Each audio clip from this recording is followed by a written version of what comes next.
Hola estudiantes. Hoy hablaremos de Immanuel Kant.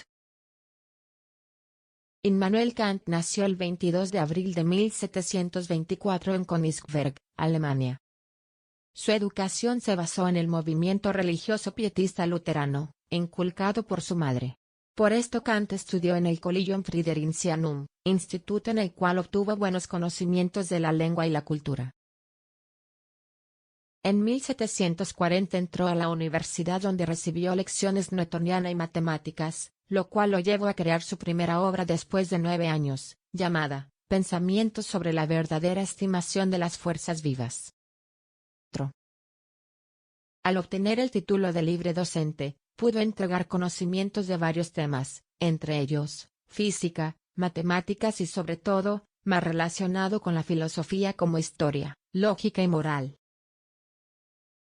En 1755 obtuvo el doctorado con su tesis Breve bosquejo de unas meditaciones sobre el fuego, luego de esto con la libre docencia la disertación de la nueva dilucidación de los primeros principios del conocimiento metafísico.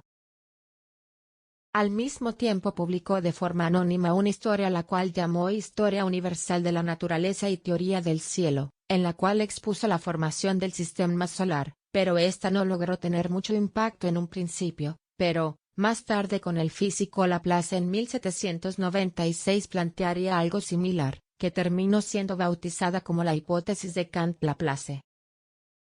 Uno de los años más claves para el pensamiento kantiano fue 1769, en la cual comienza a realizar varias de sus obras de una forma crítica con la filosofía que se había tomado en ese tiempo. Con esto él se atrevió a opinar sobre los pensadores más grandes que pudieron existir en ese momento. Por eso, este año se considera como la separación entre escritor y pensador. Kant se mantuvo la mayor parte del tiempo en su ciudad natal, siendo en esta donde fallecería el 12 de febrero de 1804, debido a una arteriosclerosis.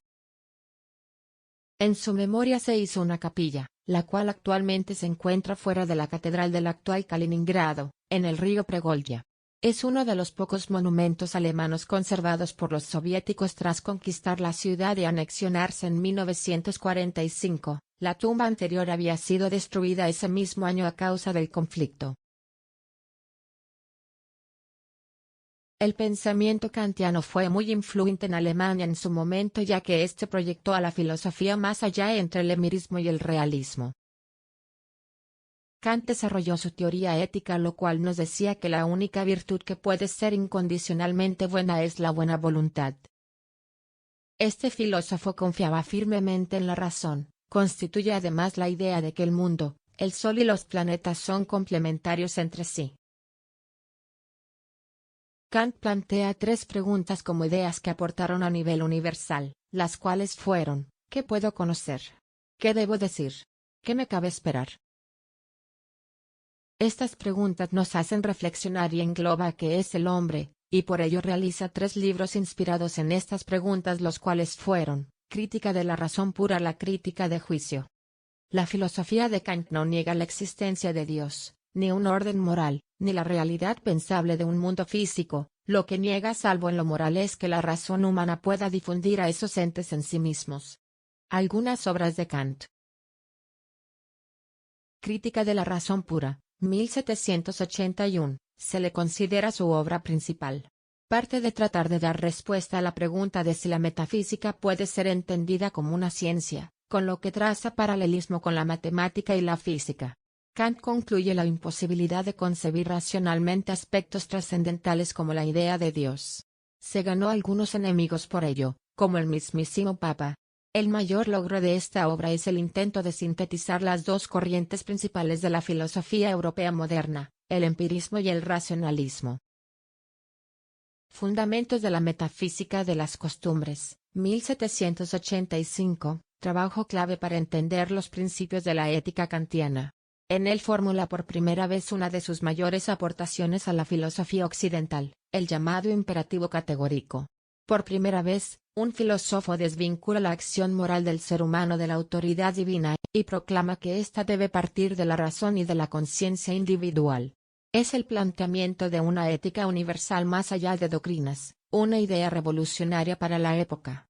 Kant desarrolla estos conceptos en su Crítica de la razón práctica, 1788, considerada otra de sus obras fundamentales. Metafísica de las costumbres, 1797, sin duda, el libro que más puede interesar a Rivera al ser su obra de referencia en el campo de la filosofía jurídica. Aborda básicamente la aplicación de principios metafísicos en el derecho. Kant es considerado el padre del derecho moderno. Como buen ilustrado, el filósofo alemán fundamenta el derecho público en el contrato social y, partiendo de su concepción ética, rechaza una doctrina puramente empírica y limitada a un territorio, sino que apuesta por los principios de universalidad. ¿Qué dice Kant sobre la razón? En la Crítica a la razón pura, Kant define la razón como la capacidad que proporciona los principios a priori del conocimiento. En la Crítica de la razón práctica afirma Kant que, la razón pura es por sí sola práctica y proporciona, al ser humano, una ley universal que damos en llamar la ley moral. ¿Qué dice Kant sobre el pensamiento? Como es conocido, según Kant el pensar pertenece al entendimiento como su actividad específica. Esta actividad, es decir, el pensar del entendimiento, consiste en partir de categorías para concebir y enjuiciar la experiencia dada y percibible en la intuición. ¿Cuál fue su aporte? Y su principal aporte a la ética moderna es su teoría deontológica, en la que prima el deber sobre lo que deseas. Es de suma importancia conocer los aspectos que hicieron de Kant un hombre crítico en la humanidad. Concluimos el siguiente trabajo con una frase célebre de Kant: la paciencia es la fortaleza del débil y la impaciencia, la debilidad del fuerte.